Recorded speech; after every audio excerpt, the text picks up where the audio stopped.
She stood on stage in the dress she'd spent 3 years perfecting when her ex stormed in and ripped it apart in front of everyone.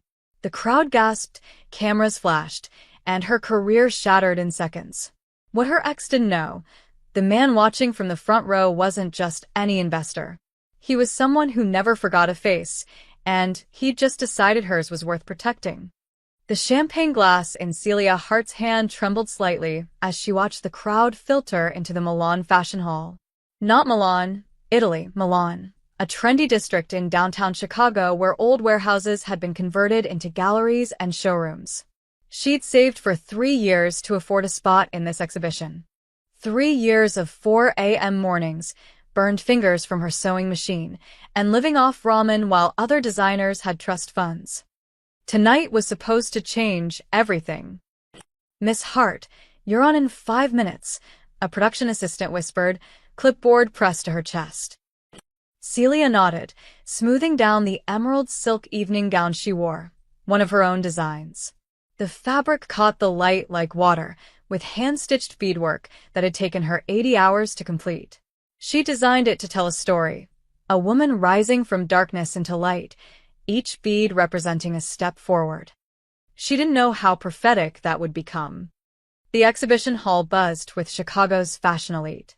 Investors in sharp suits, buyers from department stores, influencers with ring lights already set up. Celia had counted 12 confirmed attendees who could change her life with a single order. Her collection, 6 pieces of sustainable evening wear, hung on mannequins near the runway, each one a prayer stitched into fabric. "Celia Hart, everyone," the announcer's voice boomed. She stepped onto the runway, and for exactly 8 seconds, everything was perfect. The lights warmed her skin. Cameras flashed. Someone in the front row leaned forward with interest, a man in a dark suit whose face she couldn't quite make out through the glare. Then the door at the back slammed open. Celia. Her blood turned to ice. She knew that voice. Marco Castellano stumbled into the hall, his shirt half untucked, his eyes wild. The sharp smell of whiskey preceded him like a warning. Security moved toward him, but he was already weaving through the crowd with the determination of the drunk and angry. "Ladies and gentlemen," he slurred, spreading his arms wide in mock presentation, "let me tell you about the artist you're about to waste your money on." "Sir, you need to leave," a security guard reached for his arm. Marco shook him off. 3 years. 3 years I supported her. Paid her rent. Bought her materials. And how does she repay me?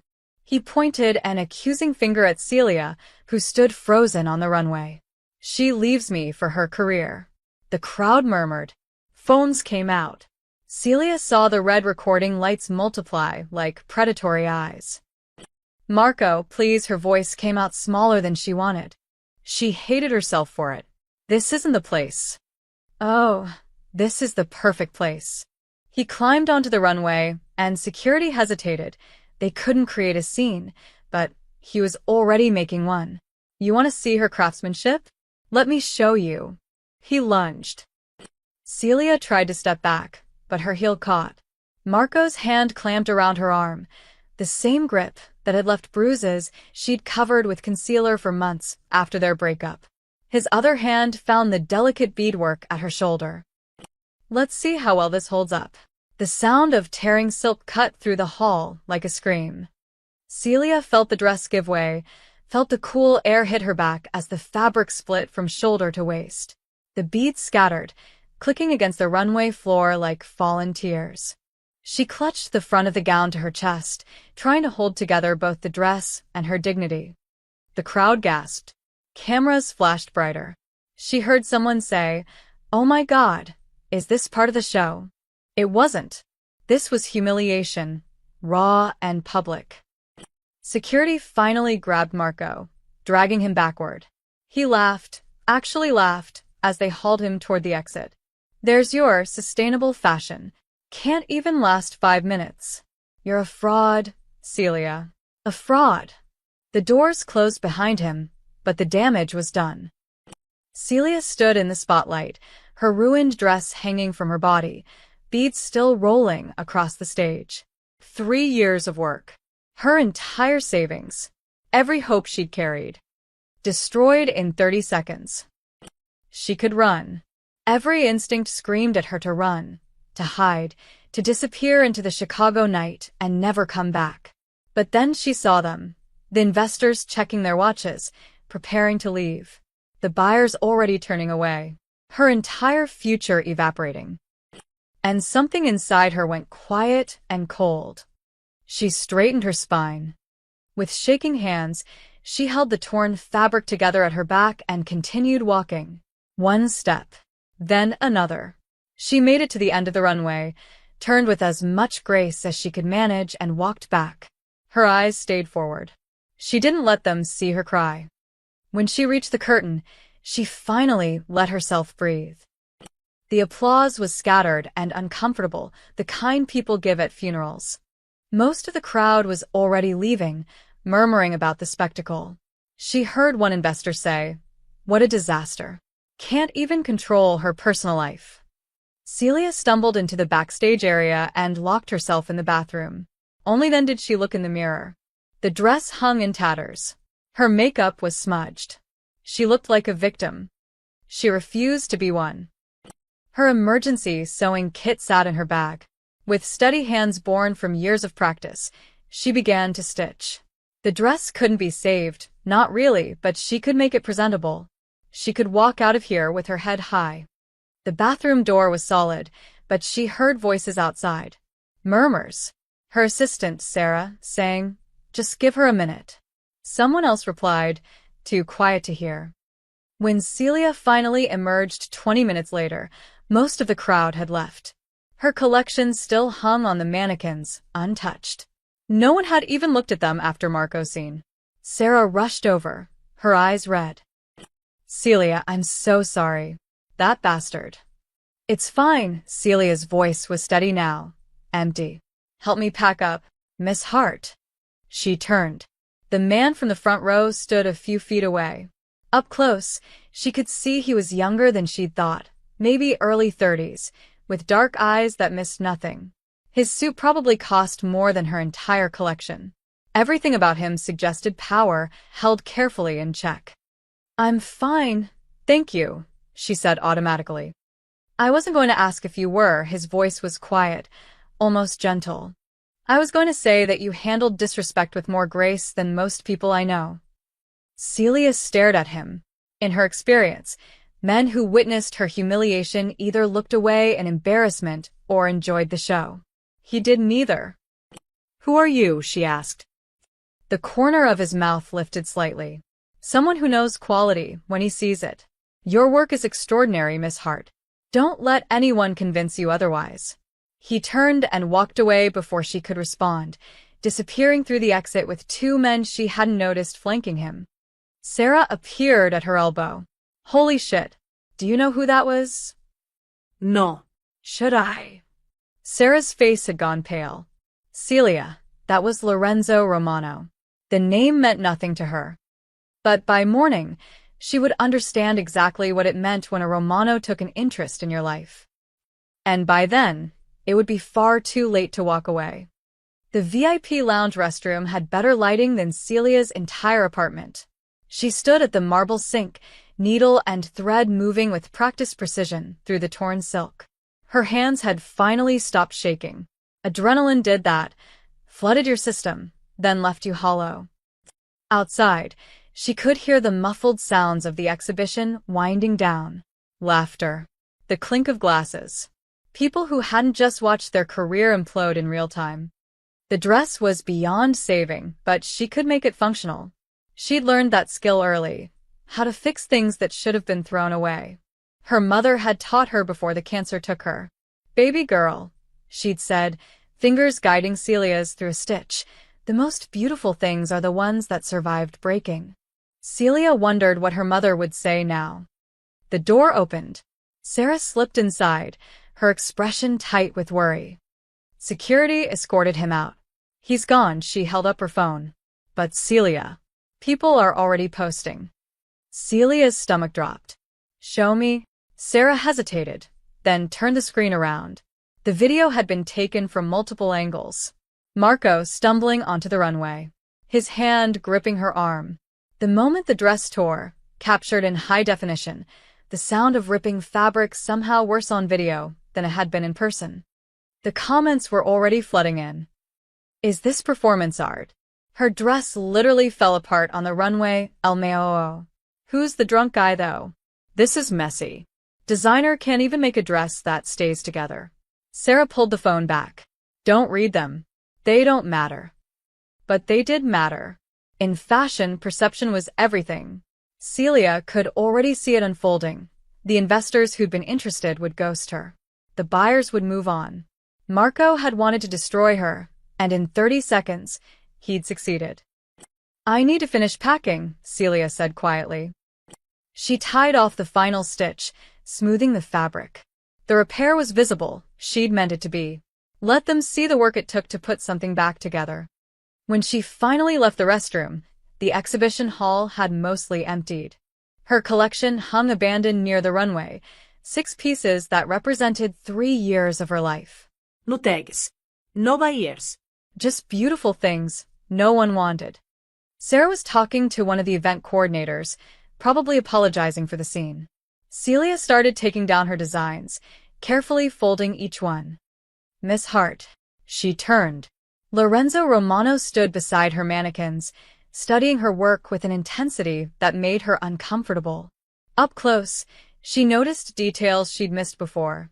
The way he moved with deliberate control, the thin scar along his jawline, the fact that 2 men in dark suits stood near the exits, watching. Mr. Romano. She wasn't sure how she was supposed to address him. Sarah's reaction had suggested he was important, but Celia didn't run in circles where people had security details. You stitched your dress in the bathroom, he observed. It wasn't a question. Celia felt exposed, like he could see through the silk to the hasty repair work underneath.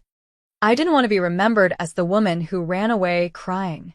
Smart, he picked up one of her sketches from the display table, a design for a structured jacket with origami-style folds. You understand that tonight wasn't about your work. It was about a small man trying to make himself feel big by destroying something beautiful. Celia's throat tightened.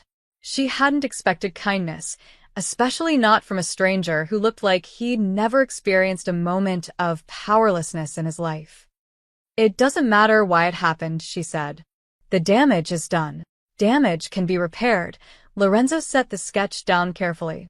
Or it can be transformed into something stronger. Is that supposed to be inspirational? The words came out sharper than she intended, but she was exhausted and her entire career had just been humiliated on video. She didn't have energy for wealthy men playing philosopher. To her surprise, Lorenzo smiled, not the practiced smile of networking events, but something genuine and slightly amused. No. It's supposed to be practical advice. He reached into his jacket and pulled out a card. Simple black stock with silver lettering. Just a name and a phone number. When you're ready to rebuild, call this number. Celia looked at the card but didn't take it. I don't need charity. I'm not offering charity. I'm offering opportunity. He placed the card on the table beside her sketches. Your work is exceptional, Miss Hart. That doesn't change because a drunk idiot tore a dress. You don't know me, or my work. I know enough. Lorenzo's dark eyes held hers. I know you stitched that dress in a bathroom, so you could finish what you started. I know you're still standing when most people would have quit. And I know you're going to walk out of here and figure out your next move, because that's who you are. He turned to leave, then paused. One more thing. The man who attacked you tonight? He's going to try again. Men like him always do. They can't stand watching someone rise above them. Lorenzo's voice dropped, taking on an edge that made Celia's skin prickle. When he does, call me. I can handle Marco. I'm sure you can. Lorenzo's expression shifted into something colder, something that reminded Celia he was more than just a man in an expensive suit. But you shouldn't have to. He walked away, his security falling into step beside him. The exhibition hall door closed with a soft click. Sarah appeared at Celia's elbow, staring after him. Did Lorenzo Romano just give you his personal number? Celia picked up the card, studying the embossed lettering. Who is he? Sarah's eyes went wide. You really don't know? Should I? Celia, Sarah lowered her voice to barely a whisper. The Romano's own half of Chicago. Celia's phone started buzzing at 6 a.m. She'd barely slept, lying in her studio apartment above the boutique, replaying the moment Marco tore her dress over and over. Each time, she tried to rewrite it, imagined herself stepping back faster, security moving quicker, the whole nightmare just not happening.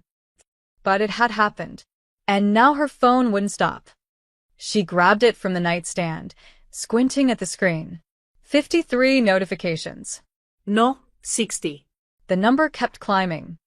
The first message was from an old classmate from design school. OMG, Celia, are you okay? I just saw the video. Her stomach twisted.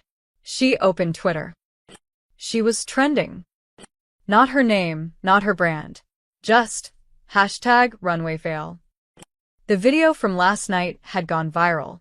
Someone had edited it, adding dramatic music and slow-motion replays of the dress tearing. The caption read, "When your sustainable fashion can't sustain 5 minutes goal." 400,000 views. 20,000 retweets. Celia's hands went numb. She scrolled through the comments, each one a small knife. This is why you don't buy handmade, LOL. The dress literally fell apart. How is she a real designer? I feel bad, but also, maybe don't make trash clothes? Plot twist. The drunk guys saved people from wasting their money. She wanted to throw the phone across the room. Instead, she kept scrolling, torturing herself with each new comment, each shared video, each joke made at her expense.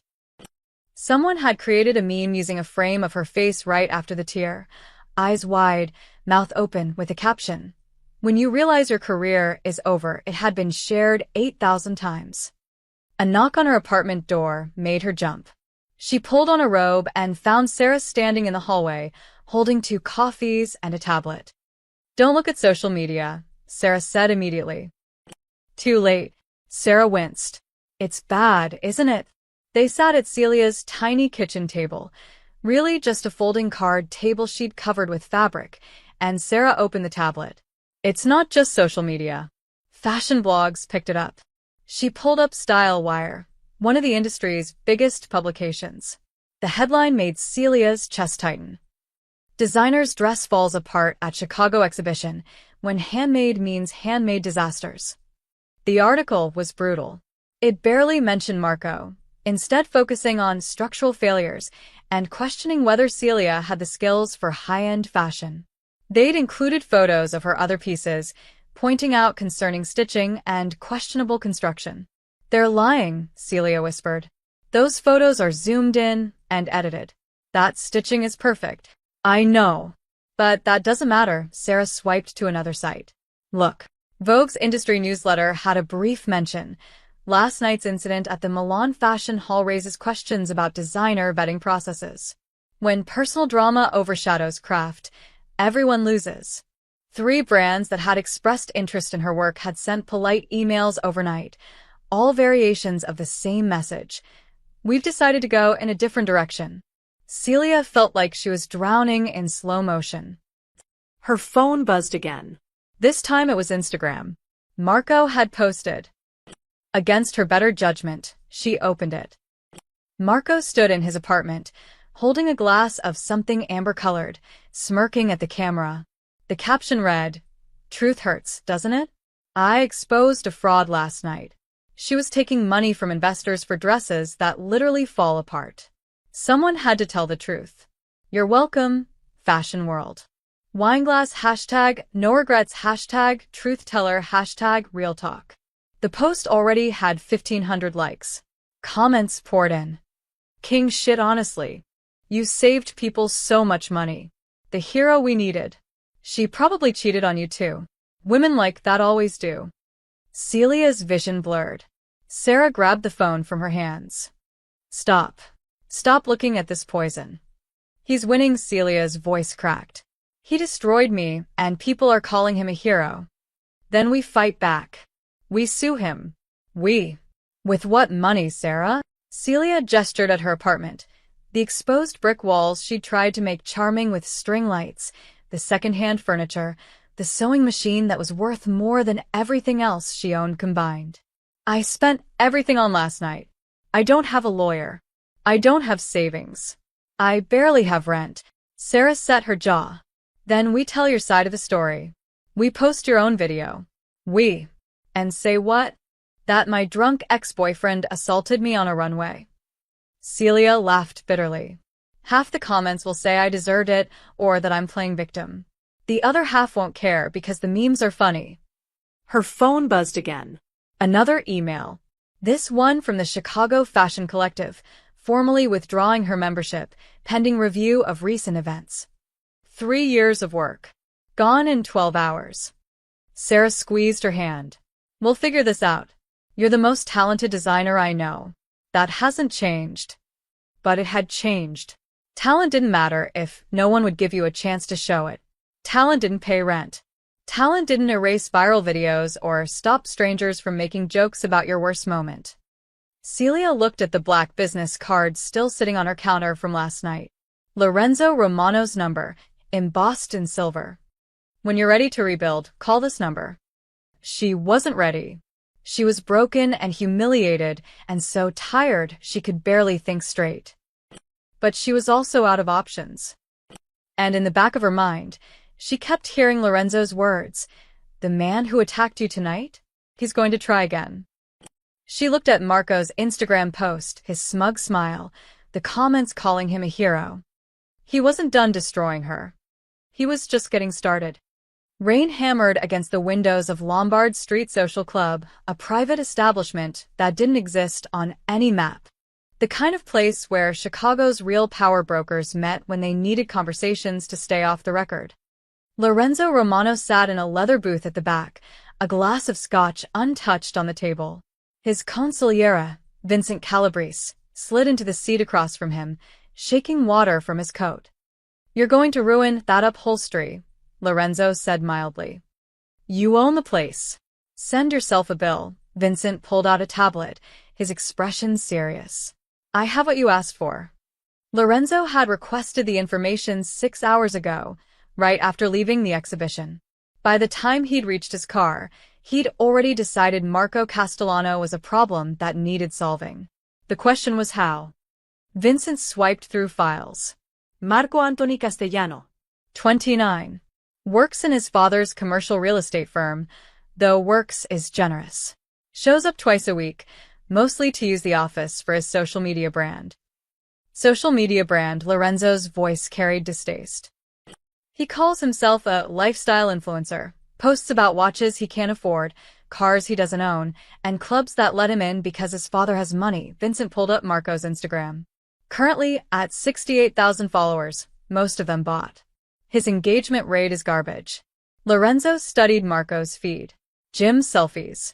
Bottles of Grey Goose. Photos with women who looked uncomfortable.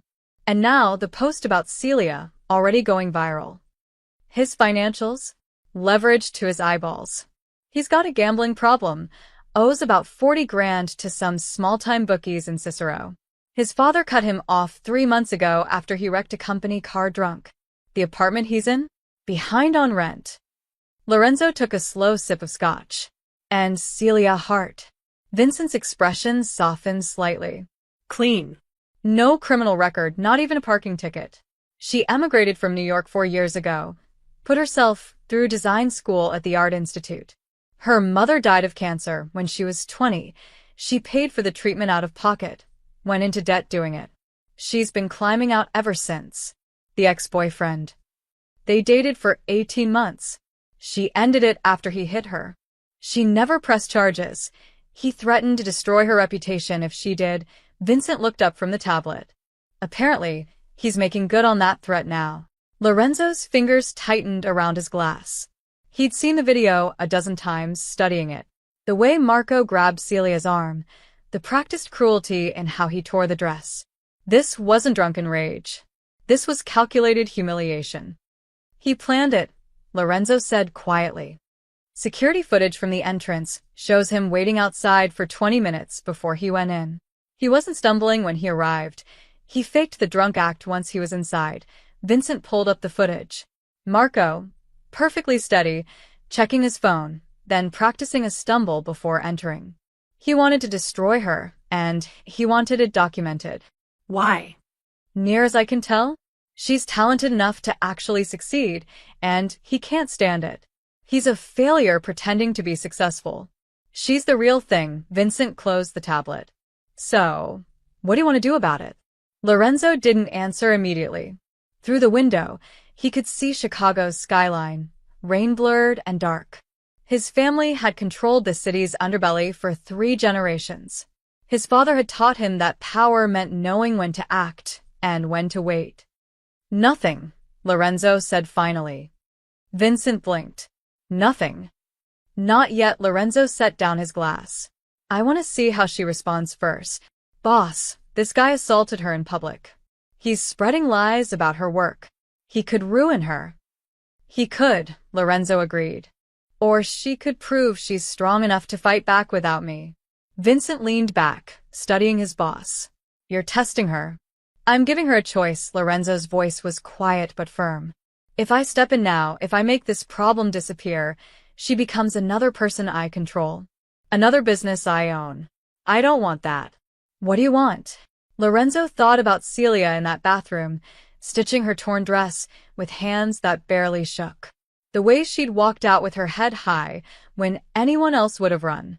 The quiet defiance in her voice when she told him she didn't need charity. I want to see if she's who I think she is. Vincent was quiet for a moment. And if Marco escalates? If he hurts her? The temperature in the booth seemed to drop 10 degrees. Lorenzo's expression didn't change, but something shifted in his eyes, something cold and absolute. Then I won't be testing anymore. Vincent nodded slowly. He'd known Lorenzo since they were kids in the neighborhood, had watched him transform from a street fighter to the man who controlled half of Chicago's underground economy. He knew that tone. I'll keep watching, Vincent said. Close. But not too close. Lorenzo stood, buttoning his suit jacket. And Vincent, make sure our friends in Cicero know that Marco's debts are not to be collected. Not yet. You want him comfortable? I want him confident enough to make another mistake. Lorenzo picked up his coat. Men like Marco always do. They can't help themselves. They see someone rising and they have to tear them down. And when he does, Lorenzo headed for the door, his voice carrying back through the dim room. Then he'll learn the difference between tearing a dress and breaking a life. And I'll teach him which one I consider unforgivable. The door closed behind him, leaving Vincent alone with the sound of rain and the weight of what was coming. Marco Castellano had no idea his countdown had already started.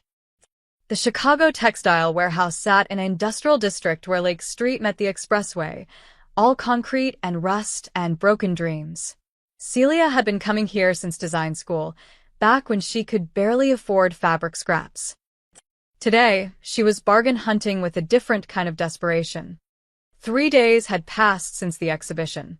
The viral videos had mostly cycled out of people's feeds, replaced by newer disasters.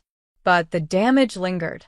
Her website traffic had spiked, people looking at her work out of morbid curiosity, but sales hadn't followed. The Fashion Collective membership was still suspended. 2 scheduled consultations had canceled.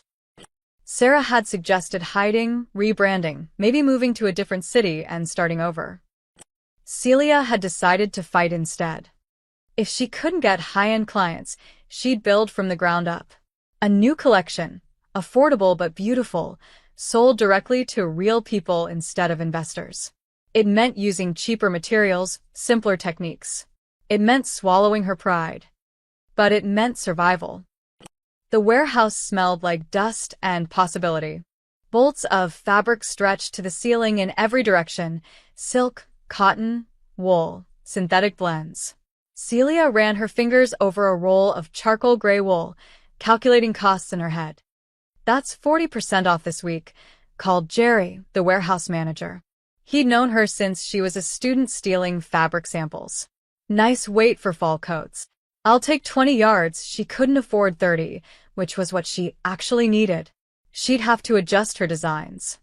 As Jerry cut the fabric, Celia wandered deeper into the warehouse, looking for lining material. She turned a corner into the luxury section.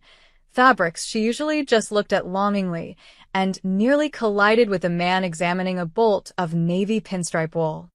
"Sorry," she muttered, stepping back.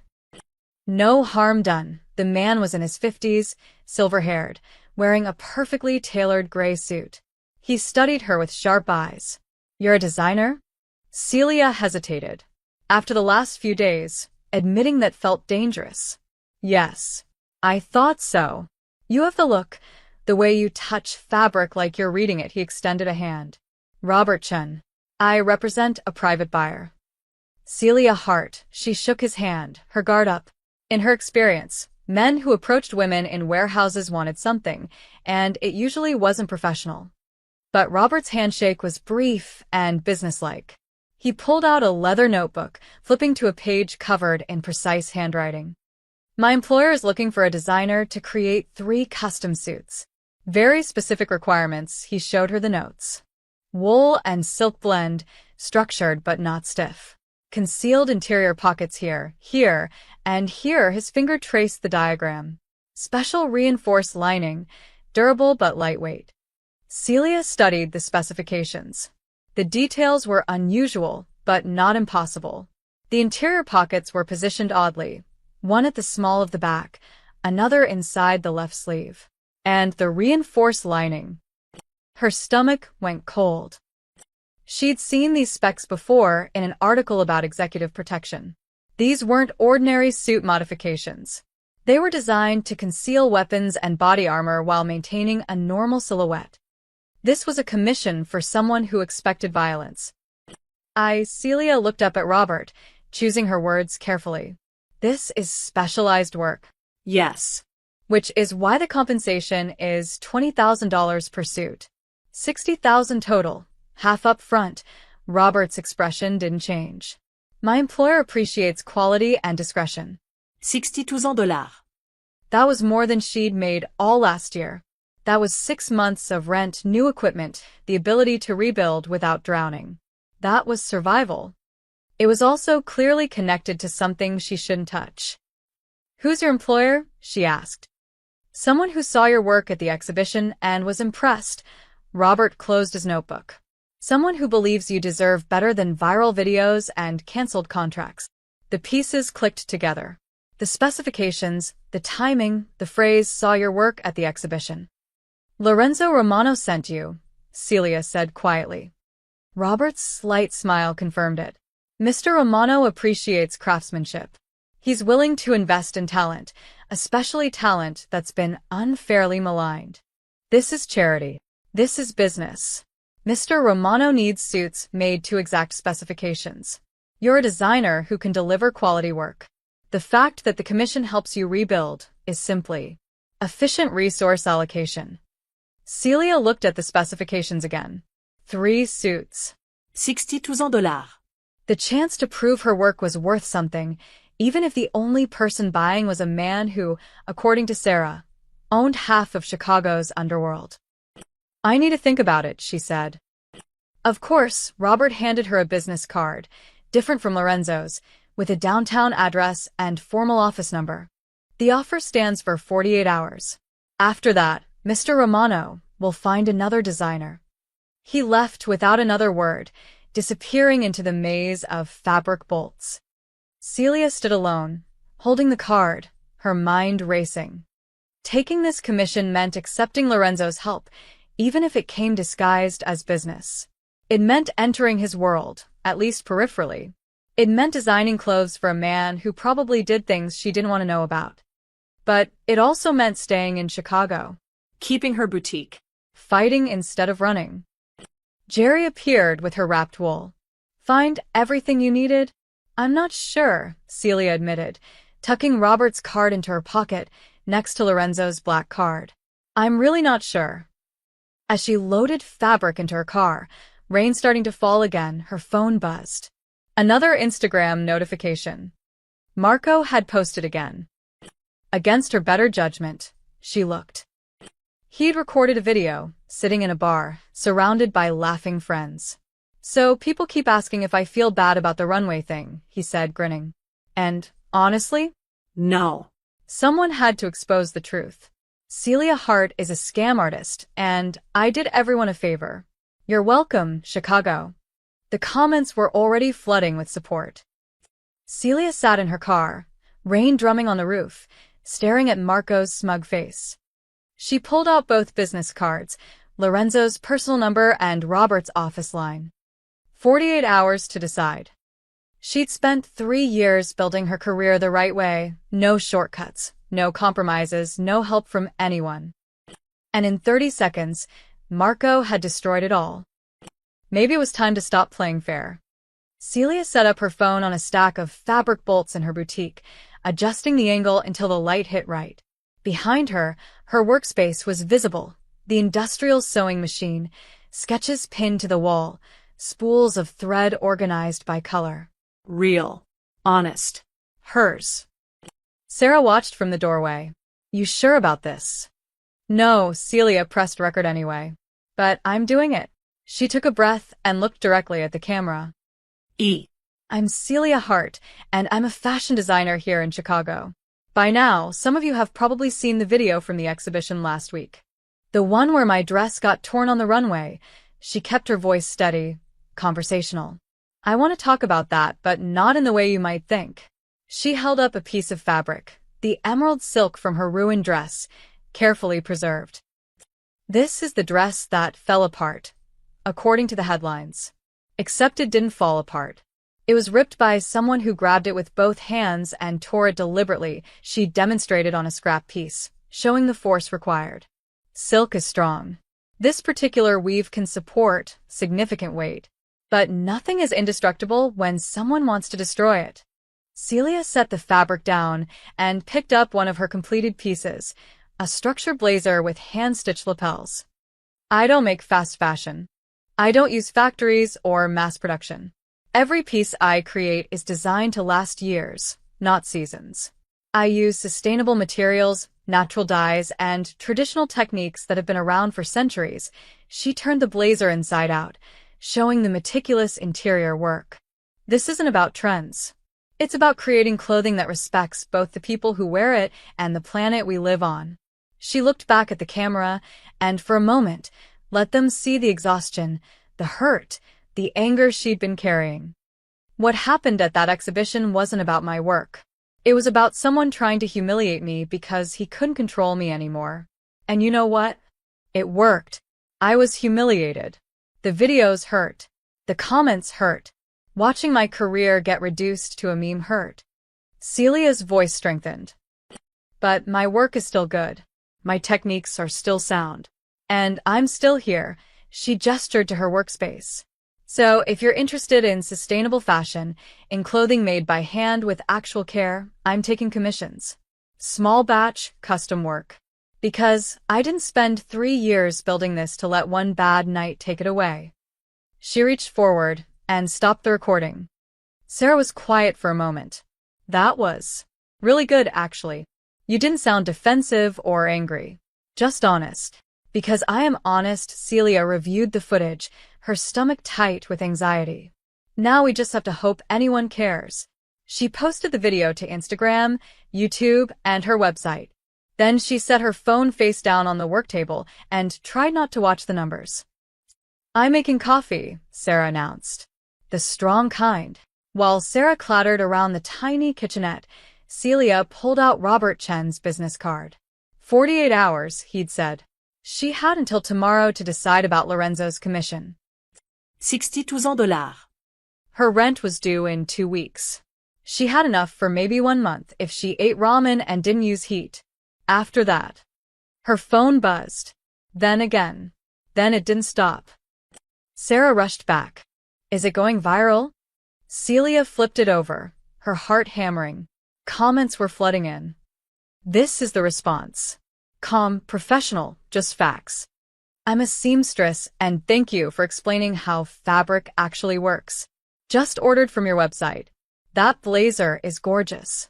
Why didn't anyone mention he grabbed her? That's assault. Everyone dragging her has never made anything by hand in their lives.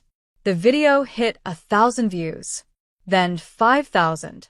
Her website traffic spiked. And this time, the sales counter started moving. 1 order. 3 orders. 7. Oh my God, Sarah breathed. Celia, look at this. A fashion blogger with 500,000 followers had shared the video. Remember the runway fail, designer everyone was mocking? Here's her side. Maybe we should think before we pile on people. Her work is actually stunning. The shares multiplied. Other designers started commenting, talking about their own experiences with sabotage and harassment. Someone dug up statistics on violence against women in the fashion industry. The narrative was shifting. By evening, Celia had 43 new orders. Small things mostly, custom blouses, tailored skirts, but real money from real people who wanted her work. Sarah ordered pizza to celebrate. They ate it on the boutique floor, surrounded by fabric and thread, watching the numbers climb. You did it, Sarah said. You actually turned it around? Maybe, Celia refreshed her Instagram. The video had broken 100,000 views. Or maybe this is just another kind of viral moment, and tomorrow everyone forgets again. Her phone rang. Unknown number. She answered cautiously. Hello. Miss Hart. Robert Chen. I wanted to inform you that your response video was very well done. Dignified and effective. Celia sat up straighter. Thank you, but I haven't made a decision about the commission yet. I understand. However, I should warn you, the person who attacked you is posted again. About an hour ago. Her stomach dropped. She pulled up Marco's Instagram with shaking hands. The post was a video. Marco, drunk again, laughing with his friends. But this time the caption made her blood run cold. Celia's trying to play victim now with her sob story video. Don't fall for it. I have proof she's been sleeping with investors to get ahead. I have receipts. Watch this space. The truth is coming. Smirking face. The post already had thousands of likes. Sarah read it over her shoulder and swore. He's lying. He has to be lying. Of course he's lying, Celia's voice was hollow. But it doesn't matter. People will believe him anyway. Robert's voice came through the phone, still calm. Miss Hart, my employer anticipated this escalation. The offer for the commission still stands. As does his previous suggestion that you call when you need assistance. Celia looked at the black business card she'd been carrying for 4 days. When he does, call me. Lorenzo had known. Somehow, he'd known Marco wouldn't stop. What kind of assistance? She asked quietly. The kind that ensures Mr. Castellano understands there are consequences for his actions. Robert paused. But that's your decision to make. The 48-hour window for the commission closes tomorrow at noon. Good night, Miss Hart. He hung up. Celia sat on her boutique floor, pizza going cold, her phone full of supportive comments that might mean nothing by morning, and Marco's threat hanging over her like a knife. She'd fought back once. But Marco was preparing to fight dirtier. And she was running out of ways to defend herself alone. The parking lot behind Celia's boutique was poorly lit, something she'd been meaning to complain to her landlord about for months. Now, at 9 p.m., loading fabric samples into her car, she regretted not pushing harder.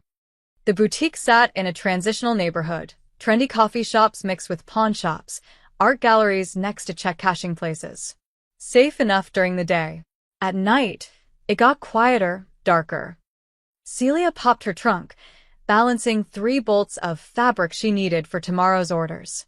The video had brought in more work than she could handle alone, which was a good problem to have. Sarah had already gone home, promising to return early to help. She was reaching for the second load when she heard footsteps. 2 men emerged from the shadows near the dumpster. Both wore dark clothes, their faces hard and unfamiliar.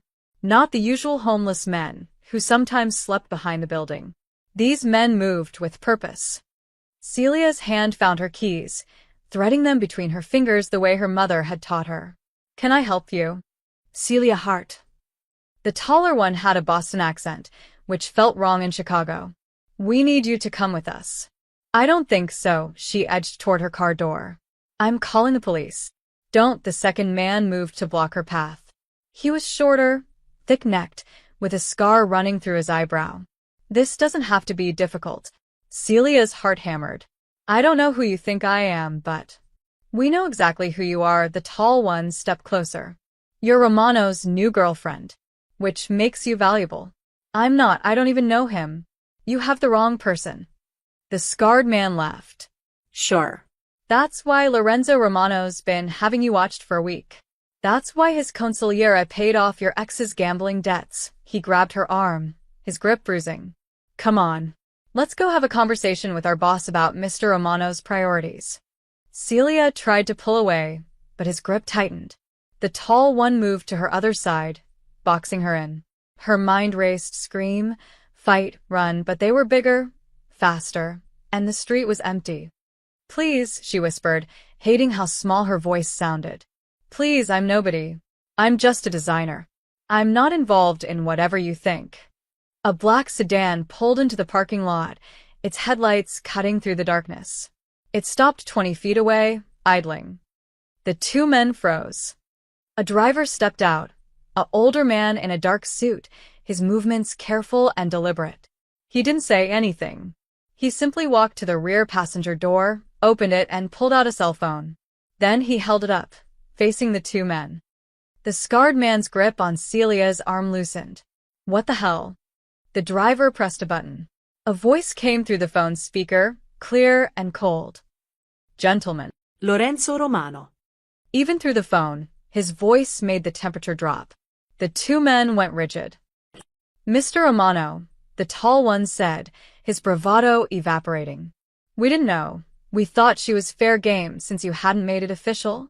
You thought wrong. Lorenzo's voice was quiet, which somehow made it worse.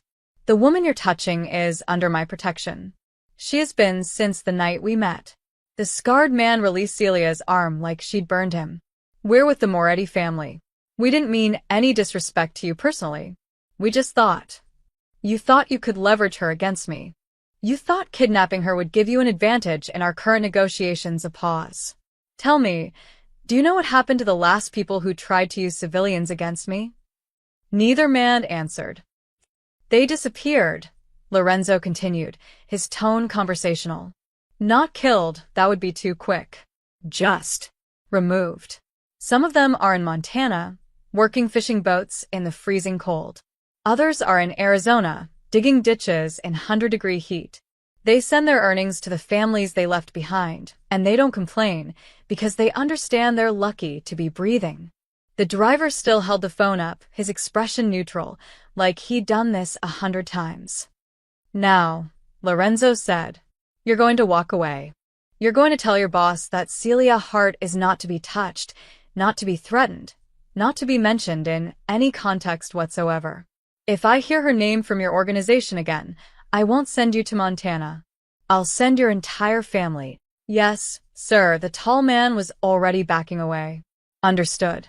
We're sorry. It won't happen again. It won't, Lorenzo agreed.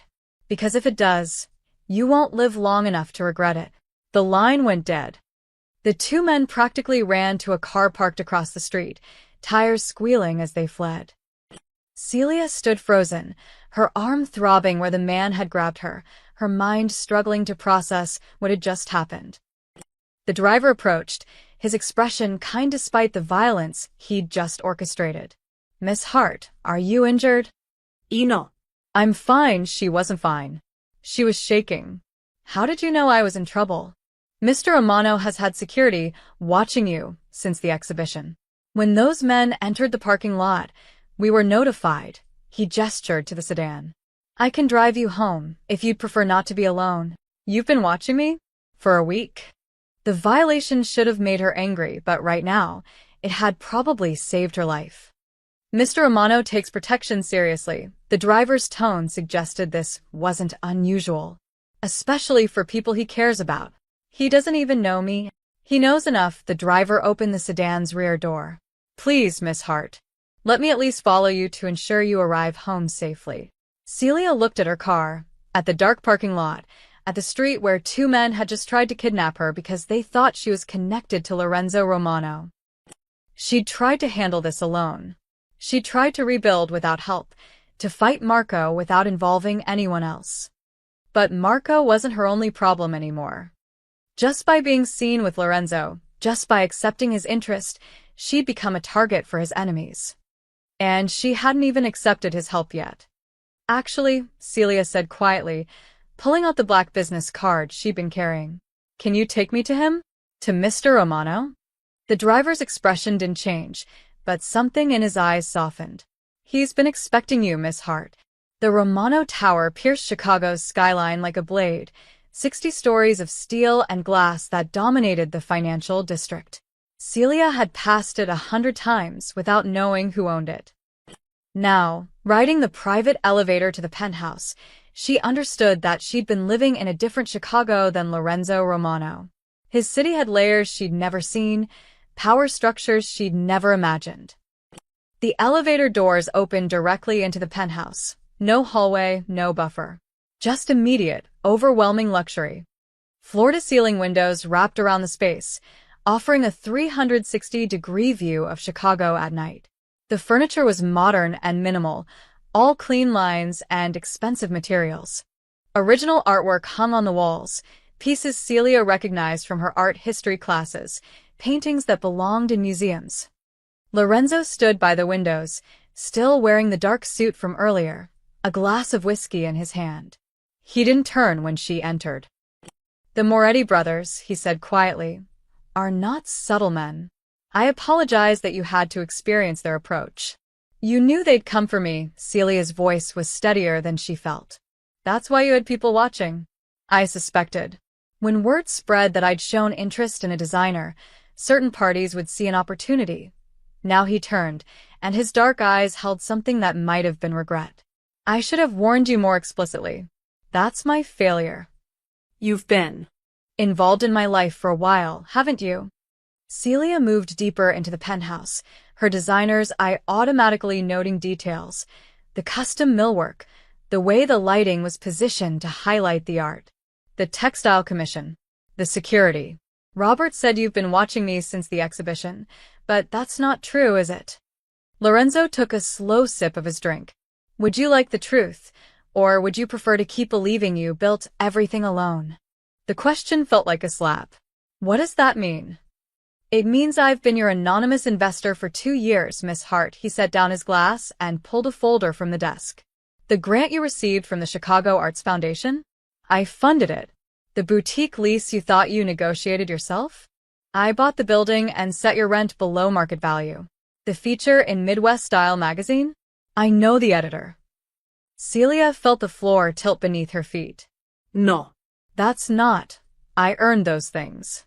You did earn them, Lorenzo's voice was firm. Your talent earned them. I simply made sure the right people noticed. Without your work, none of my involvement would have mattered. Why? The word came out broken. Why would you do that? Lorenzo walked to the windows, looking out at the city he controlled in ways Celia was only beginning to understand. 2 years ago, I attended a small exhibition at the Art Institute. Student work, mostly forgettable. But there was one piece, a dress made from recycled materials, every stitch by hand, that showed more skill than designers with decades of experience. He turned back to her. You were standing in the corner, terrified, hoping someone would notice. Your mother had just died. You'd gone into debt paying for her treatment. You were 3 months behind on rent and about to drop out of school. His eyes held hers. I know what it's like to lose a parent. I know what it's like to fight for something when the world tells you to quit. So I made some calls. I ensured you could finish school. After that, I kept watching. To what end? Celia's voice rose. What do you want from me, Mr. Romano? Because nobody invests 2 years and God knows how much money without wanting something. I want you to succeed, he said it simply, like it was obvious. I want to see what you build when you're not drowning. I want to watch someone with real talent actually make it, instead of watching it get crushed by people like your ex-boyfriend who can't stand anyone being better than them. That's not an answer. It's the only answer I have. Lorenzo moved closer, and Celia forced herself not to step back. I don't need anything from you, Celia. I don't need your gratitude, your compliance, or your company. I have enough money, enough power, enough of everything that matters in my world. What I don't have is the satisfaction of watching someone I believe in prove me right. Celia's mind spun. 2 years. Everything she'd thought she'd achieved, the grant, the boutique, the magazine feature, all of it contaminated by his invisible hand. You took away my agency, she whispered. You made me think I was fighting alone when I was never really alone. Would you have accepted help if I'd offered it openly? No. Exactly, Lorenzo's expression softened. You needed to believe in yourself first. You needed to know you could survive on your skill alone. Now you know. Everything you've created, every piece you've designed, every client you've satisfied, that was you. I just made sure you had the space to do it. Celia wanted to be angry. She wanted to feel violated, manipulated. But underneath the shock was a strange, hollow relief, the feeling of finally understanding why doors had opened when they shouldn't have, why opportunities had appeared at exactly the right moments. The commission, she said. The $60,000. That's real, isn't it? You actually need suits made. Ida. 3 suits, to those exact specifications. I'm not inventing work to give you money, Lorenzo picked up his whiskey again. But I won't pretend it's not also an opportunity for you to accept help openly this time, without pretending it's something else. And if I refuse, then you refuse. The security stays regardless. You're already a target now, whether you take my money or not. But the financial support, the connections, the help rebuilding your reputation? He shrugged. That's your choice. Celia walked to the windows, looking out at Chicago. Somewhere down there, Marco was posting lies about her. The Moretti brothers were reporting back to their boss. Her boutique sat dark and vulnerable. She'd wanted to succeed on her own terms. But maybe on her own had always been an illusion. Everyone who succeeded had help from somewhere, family money, industry connections, lucky breaks. Was Lorenzo's help really so different? I'll make your suits, she said quietly. But I have conditions. Behind her, Lorenzo smiled. I'd be disappointed if you didn't. The Lakeview Influencer Gala was exactly the kind of event Marco Castellano lived for. Open bar, Instagram backdrops, and a room full of people desperate to be noticed. He'd talked his way onto the guest list by claiming he was covering it for his brand. Really, he was there to destroy Celia Hart once and for all. He nursed a vodka tonic near the Step and Repeat banner, watching micro-celebrities pose for photos. His own Instagram had been hemorrhaging followers since Celia's response video. Brands that had been interested in partnerships had gone silent. His father had stopped returning his calls. But Marco had a plan. He'd spent the last 3 days fabricating evidence, photoshopped screenshots of fake text messages, doctored bank statements, even a recording he'd created using audio editing software. All of it designed to prove that Celia had slept with investors to fund her career, that she was a fraud who used her body instead of talent. It was complete fiction, but it looked real enough to destroy her. Marco Castellano. A PR coordinator with a clipboard approached. We didn't have you on the list. Last-minute addition. I'm documenting the event. He flashed his phone with its 62,000 followers, down from 68,000, but she didn't need to know that. Great exposure for your sponsors. The coordinator hesitated, then nodded. Fine. But please keep the aisles clear. Marco smiled. He'd learned early that confidence could get you anywhere. He waited until the main presentation started, some boring talk about sustainable fashion and ethical manufacturing. The room was packed with fashion bloggers, small-time designers, brand representatives, people who mattered in the industry. Perfect audience for what he was about to do. During the Q&A session, Marco raised his hand. The moderator, a fashion journalist from Chicago Magazine, called on him. Marco Castellano, independent journalist, he stood, making sure his phone was recording. I have a question about industry ethics. Specifically, about designers who sleep with investors to fund their businesses instead of earning success through actual talent. The room went quiet. The moderator frowned. I'm not sure that's relevant too. I'm talking about Celia Hart, Marco's voice carried across the room. The designer everyone's been defending lately? I have proof she's been running a scam. She takes money from wealthy men in exchange for personal favors, and then claims her success is based on merit. Murmurs rippled through the crowd. Phones came out. That's a serious accusation, the moderator said carefully. Do you have actual evidence, or? I have screenshots of conversations with investors. I have bank records showing unexplained deposits. I have testimony from people who witnessed her soliciting these arrangements. Marco pulled up his fabricated evidence on his phone. I tried to warn people at her exhibition, but she's got everyone fooled. Someone needs to expose the truth. A woman in the front row stood up. That's libel. You can't just accuse someone of. I'm not accusing. I'm reporting facts. Marco's heart raced with adrenaline. This was his moment. Celia Hart is a fraud who uses sex to get ahead, and I can prove it. I'm uploading everything to my social media right now. People deserve to know who they're supporting. The moderator looked desperately at security. Sir, I'm going to have to ask you to. The truth matters. Marcos Chautid. She's been lying to all of you, and I'm the only one brave enough to say it. His finger hovered over the post button. One click, and Celia's career would be over. No recovery this time. No inspirational video could fix this. Mr. Castellano. The voice came from the back of the room. Quiet, but it cut through the chaos like a knife. Lorenzo Romano stood near the exit, flanked by two men in dark suits. He wore a perfectly tailored navy suit, one of Celia's designs, though Marco didn't know that, and his expression was completely calm. The room recognized him instantly. Conversations died. Even the moderator went pale. Mr. Romano, she stammered. We didn't realize you were attending. I'm a silent sponsor. Lorenzo's eyes never left Marco. Mr. Castellano, I'd like a word with you. Privately. Marco's thumb froze over his phone.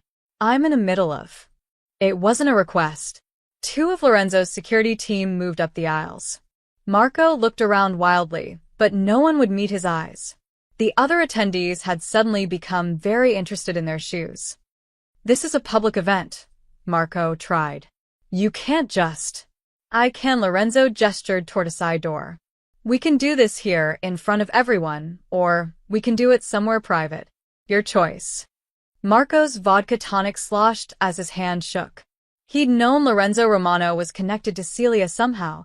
The internet had been full of speculation after her video, but he thought it was just rumors. Gossip. He hadn't thought Romano would actually show up. Fine, Marco tried to sound defiant. Let's talk. He followed Lorenzo out of the ballroom and onto a private terrace overlooking the Chicago River. The night air was cold, but Marco was sweating. Lorenzo stood at the railing, looking out at the water. Tell me, Mr. Castellano, do you know what happens to men who spread lies about women under my protection? I'm not lying. I have proof. You have Photoshop and audio editing software. Lorenzo turned, and his eyes were empty of anything resembling mercy. Did you really think I wouldn't have someone check your computer? Your cloud storage? Your deleted files? Marco's blood went cold. We recovered everything you manufactured.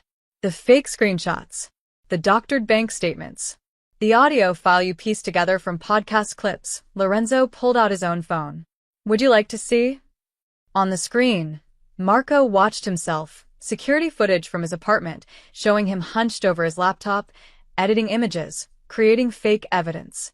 Timestamps proved every file was created in the last 3 days. You can't use that. That's illegal surveillance. So is defamation, libel, harassment, assault. Lorenzo's voice dropped. So is tearing a woman's dress in public and then spending weeks trying to destroy her reputation because she had the audacity to leave you. Marco backed toward the door, but Lorenzo's security blocked it. I'm going to give you a choice, Lorenzo said quietly. And I suggest you choose wisely. Marco's back hit the terrace railing. The Chicago River glittered 60 feet below, dark and cold. Lorenzo stood 5 feet away, close enough to be threatening without touching him. I don't respond well to threats, Marco said, trying to sound brave. His voice cracked halfway through. I'm not threatening you, Lorenzo adjusted his cufflinks, a casual gesture that somehow felt more dangerous than a raised fist. I'm explaining consequences. There's a difference. One of Lorenzo's men handed him a tablet. Lorenzo swiped through it, then turned the screen toward Marco. This is security footage from the Milan Fashion Hall. Full HD, multiple angles. With audio, Lorenzo played the video. Marco watched himself wait outside the exhibition, checking his phone, practicing his stumble, then entering, perfectly sober, before switching to his drunk act. You planned the assault. You rehearsed it. This wasn't a drunken mistake. It was premeditated humiliation. Marco's throat went dry. That doesn't prove anything. It proves intent. Lorenzo swiped to another file. These are the contracts you signed with 3 gossip blogs, agreeing to create viral content at the exhibition in exchange for promotional coverage and affiliate revenue. You sold the video rights before you even tore her dress. That's not, I didn't. You did. Lorenzo's voice stayed level, almost bored. You weaponized your ex-girlfriend's most important night to boost your social media engagement. You turned her trauma into content. Another swipe. These are your text messages with friends, discussing exactly how you'd take her down and show everyone what a fraud she is. You coordinated your Instagram posts with 3 other influencers to maximize the damage. Lorenzo looked up from the tablet. You didn't just humiliate her once, Mr. Castellano. You built an entire campaign around destroying her. Marco tried to speak, but nothing came out. Every defense died in his throat because Lorenzo had everything, evidence Marco didn't even know existed. And tonight, Lorenzo continued, you brought fabricated evidence to a public event, intending to accuse Celia of prostitution, which, legally speaking, is defamation per se. You don't even need to prove damages. The accusation itself is actionable. I want a lawyer. You'll need several. Lorenzo set the tablet aside. But first, you're going to make a choice. Option 1. I release all of this to the public. Every piece of evidence, every calculation, every moment of cruelty. Your face becomes synonymous with abusive ex-boyfriend. Your father's business suffers because no one wants to work with the family that raised you. You spend the next decade fighting lawsuits you can't afford. Marco's knees felt weak. What's option 2? You fix this. Publicly, completely, and immediately. Fix what? Lorenzo pulled out his phone and opened a notes app. You're going to record a video statement. You're going to admit that you tore Celia's dress deliberately. You're going to explain that you fabricated evidence against her because you couldn't handle her success. You're going to apologize without qualifications or excuses. That'll destroy me. Yes, Lorenzo's expression didn't change. It will. But it's the only option that lets you keep walking upright. And if I refuse, then I don't just release the evidence. I make sure every employer, every business partner, every woman you ever try to date knows exactly what you are. The Romano family has long memories and longer reach, Mr. Castellano. You'll spend the rest of your life looking over your shoulder. Marco's mind raced, searching for an escape, a loophole, anything. But Lorenzo had him cornered with nothing but the truth. Every crime Marco had committed, documented, and inescapable. People will hate me, Marco whispered. People should hate you. You did something hateful. Lorenzo leaned against the railing, almost casual. Here's what you don't understand. You didn't just attack Celia. You attacked the idea that women can succeed without men controlling them. You attacked the notion that talent matters more than connections. You tried to teach her that speaking up would only bring more pain. Lorenzo's voice hardened. Men like you are why women stay silent, why they take abuse and call it love. Why they let their dreams die rather than risk humiliation. He stepped closer. Celia didn't stay silent. She fought back. And that terrified you, because if she could survive without you, it meant you never mattered in the first place. Marco's eyes burned. He wanted to argue, to defend himself, but every word Lorenzo said landed like truth he'd been running from. I loved her, he said weakly. No, you didn't. You loved controlling her. There's a difference. Lorenzo pulled up a blank video screen on his phone. Now make your choice. Record the apology. Face the consequences of your actions like an adult, and maybe, you get to rebuild something resembling a life. Or refuse, and I promise you'll regret it for however long you have left. How long I have left? Marco's voice cracked. Is that a death threat? No. It's a guarantee that every single day will feel longer than the one before. Lorenzo held out the phone. I'm not going to kill you, Mr. Castellano. I'm going to make you live with what you've done. The question is whether you own it or spend your life running from it. Marco stared at the phone. His reflection looked back from the black screen, scared, small, pathetic. Everything he'd always been, underneath the Instagram filters and the bravado. What do I say? He asked, his voice barely audible. Lorenzo's smile was cold and satisfied. The truth. For once in your miserable life, you're going to tell the complete truth. He pressed record. And Marco Castellano's carefully constructed life began its final collapse. The video went live an hour later. By morning, it would have 5 million views. And Celia Hart would finally be free. Celia was at her sewing machine when her phone exploded. It was 6 a.m. She'd been working since midnight, hand-stitching the lining into Lorenzo's first suit. The specifications were complex, but the work gave her something to focus on besides the anxiety that had lived in her chest since the gala. Sarah had texted her about Marco's scene, how he tried to accuse her of sleeping with investors, how Lorenzo had intervened. But neither of them knew what had happened after Marco left with Lorenzo. Celia had been too afraid to ask. Now her phone lit up with notifications so fast it looked like a slot machine. Instagram, Twitter, email, text messages, hundreds of them, all coming in at once. Her hands trembled as she picked it up.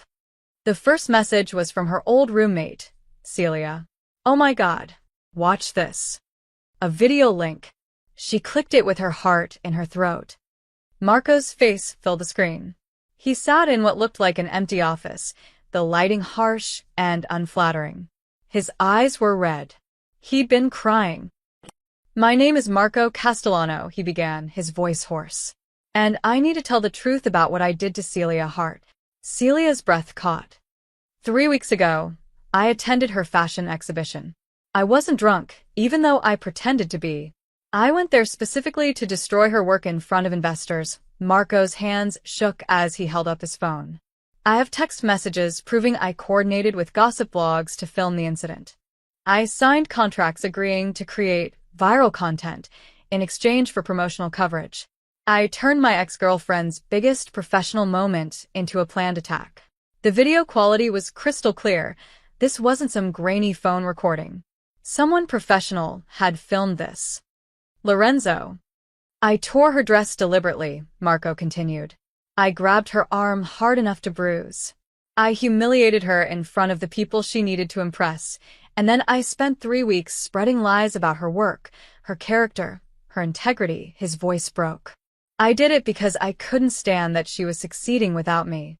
I did it because when she left me, it destroyed my ego, and I wanted her to hurt the way I hurt. Tears ran down his face now. Everything I posted was a lie. The dress didn't fall apart. I ripped it with both hands. Her work isn't fraudulent. It's extraordinary, and I knew it, which is why I had to destroy it before anyone else saw how talented she actually is. Marco wiped his eyes roughly. Last night, I tried to accuse her of sleeping with investors. I had manufactured evidence, fake screenshots, doctored bank statements, edited audio files. None of it was real. I made it all up because I wanted to ruin her life. The camera zoomed in slightly. Celia Hart never did anything wrong. She built her career through talent and hard work. She left me because I was controlling and abusive. Everything that happened to her was my fault. Marco looked directly into the camera. I'm sorry. I know that's not enough. I know I can't undo the damage. But I'm going to spend whatever time it takes making this right. The video ended. Celia sat frozen, the phone trembling in her hands. Sarah burst through the boutique door, still in her pajamas. Tell me you saw it. Tell me you watched it. I don't understand. Why would he confess everything? Because Lorenzo Romano made him, Sarah pulled up her laptop, showing Celia the explosion across social media. Marco's video had gone viral. Actually viral, not fake viral. News outlets were picking it up. Fashion blogs were retracting their hit pieces on Celia. It's everywhere. People are losing their minds. The comments under Marco's video were brutal. "This is the most pathetic thing I've ever seen. Imagine being so insecure you have to destroy someone's career. Men like this are why women can't have anything. He should be in jail. This is literally assault and defamation." Within an hour, every brand that had partnered with Marco dropped him.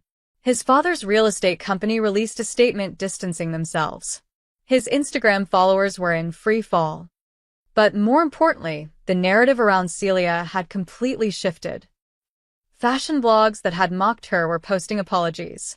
The Chicago Fashion Collective reinstated her membership with a formal statement praising her grace under pressure. Buyers who'd ghosted her were emailing, asking about her next collection. By noon, Celia's phone rang with a number she recognized from the Milan Fashion Hall. "Miss Hart? This is Rebecca Chun from the exhibition committee.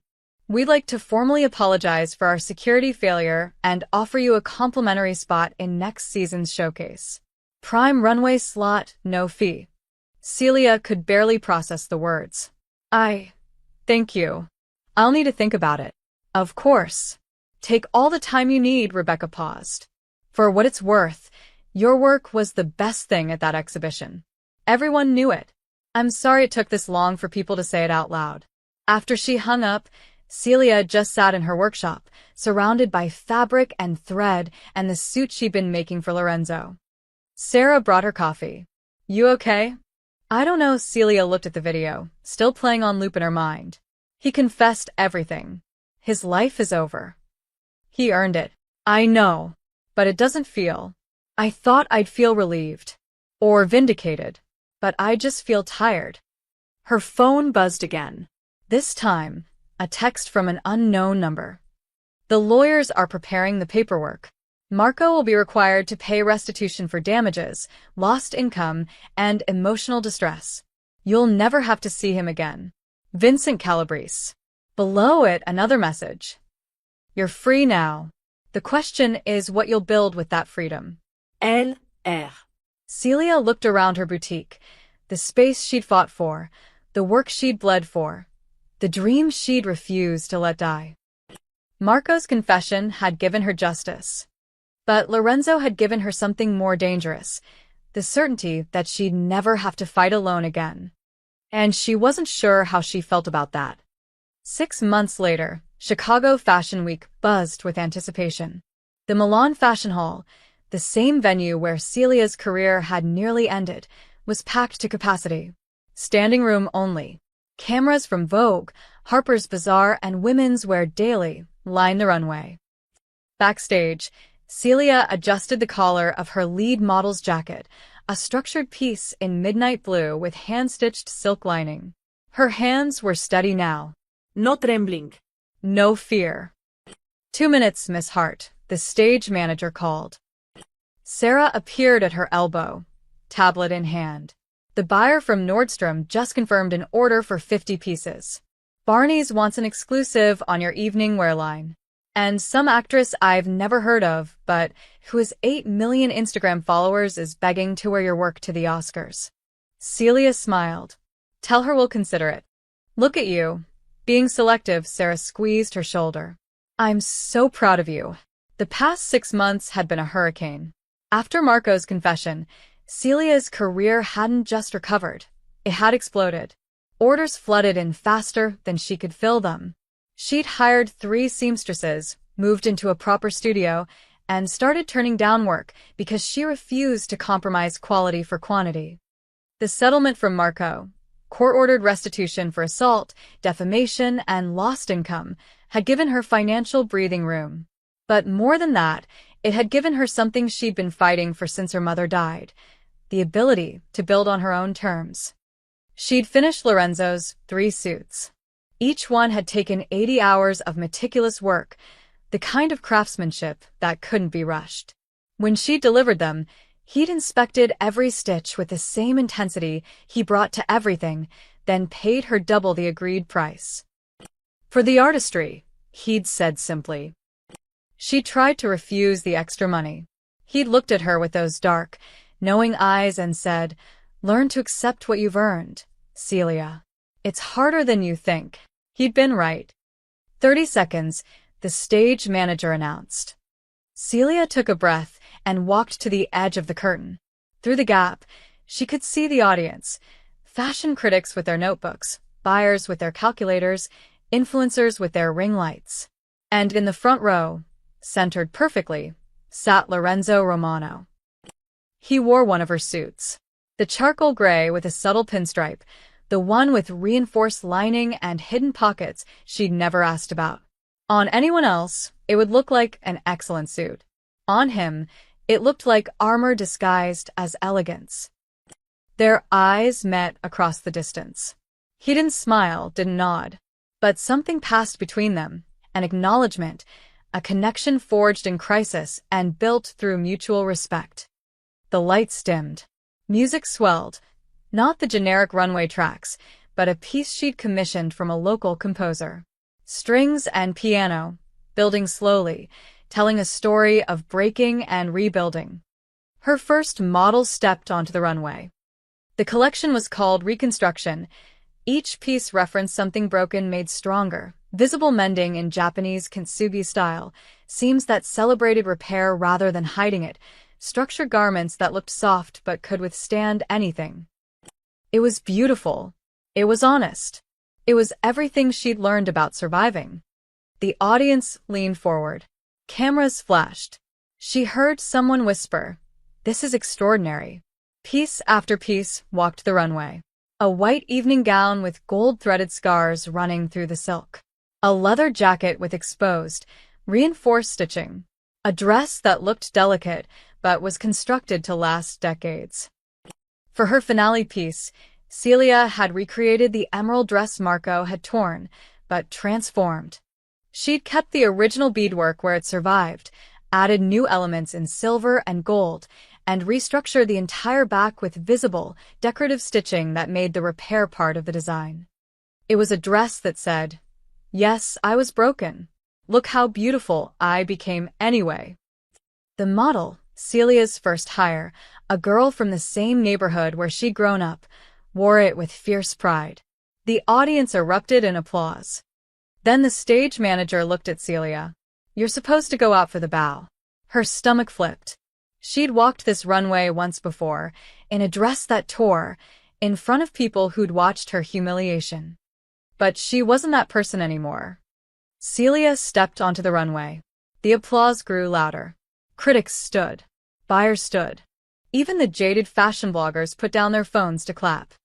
She walked to the end of the runway, her head high, wearing one of her own designs, a simple black dress with structural seams that looked like art.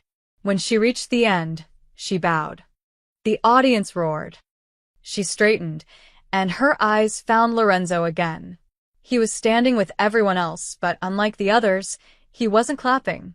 He simply stood, his expression proud and certain, allowing the entire world to see what he'd known all along. The woman who overcame humiliation with creation. The woman who turned trauma into art. The woman who refused to let anyone, not her ex, not his violence, not viral mockery, define her worth. As Celia walked back through the curtain, Sarah crashed into her with a hug. "You did it. You actually did it." "We did it," Celia corrected, her voice thick with emotion. Her phone buzzed. A text from an unknown number, but she knew who it was. "Beautiful work. Your mother would be proud." LR. Celia looked at the message for a long moment, then typed back. "Thank you. For everything. Even the things I didn't want." 3 dots appeared then. "You never needed saving, Celia. You just needed the space to save yourself. I'm glad I could provide it." She slipped the phone into her pocket as buyers and journalists flooded backstage, all wanting a piece of her success. Sarah fielded questions while Celia stood in the center of controlled chaos. The chaos of demand, of opportunity, of a future she'd built stitch by stitch. Marco was gone, destroyed by his own cruelty. Lorenzo remained at a respectful distance, a shadow that protected without controlling. And Celia's heart stood exactly where she'd always dreamed, at the center of her own story, writing the ending herself. The dress had torn, but she had rebuilt herself into something unbreakable. And that was the most beautiful design of all. The end.